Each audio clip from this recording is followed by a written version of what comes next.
Friends, and welcome back to a brand new live stream. So, guys, glad you are here live with me today. Because honestly, guys, this story isn't different when I read this in the morning and I need to talk about it. So, guys, Australia, a country literally built on the immigration, where a lot of the population has a parent born overseas, seeing an anti immigration party and that beat the ruling government in opinion polls. So, guys, let that sink in just for a second. One nation led by Pauline Hanson, and if you don't know her, think of her as Australia's version of a nationalist firebrand is now polling at 31%. Labour, the party in power, is at 30%. That's not just a close, that is a alarm bell. Now, here is where my take differs from what you will read in most the headlines. Everyone's framing this as Australia catches the right wing wave. But guys, I think that's lazy analysis. This isn't really about immigration at its core. This is about the broken promises on cost of living. Housing is unaffordable. Interest rates crush ordinary families. And when people are struggling, they look for someone to blame. And governments hand them the answer by not solving the real problem fast enough. And now Anthony Albanese just came out and said, okay, fine, we will cut the immigration down to 2,25,000 a year. And look, I get the political logic. When your approval rating is minus 24, that's not a bad day, that's a crisis. You have to respond immediately. But here is what bothers me personally. He is treating the symptom, not the disease. You had 5,38,000 net arrivals in 2023. Yes, that's a massive number. Yes, it strains housing, but the government also knows that was a COVID backlog clearing out. They knew this was coming. So, guys, where was the housing infrastructure plan 3 years ago?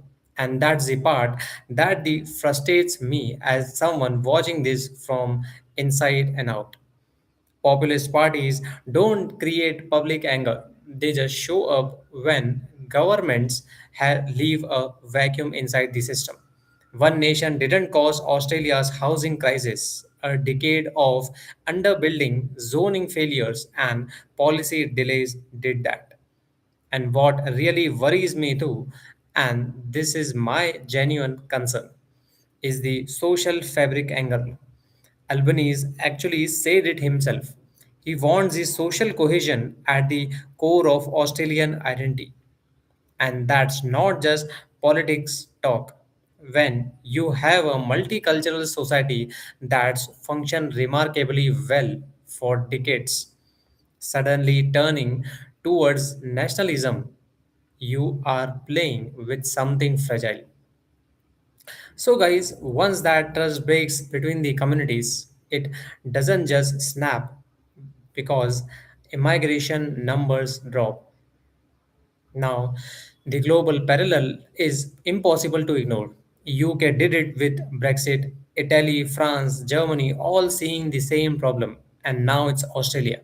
This is not a coincidence. This is what happens when the center fails to deliver on the basics, that is, housing, cost of living, economic security, and then wonders why the ages start winning. So, guys, what's my bottom line?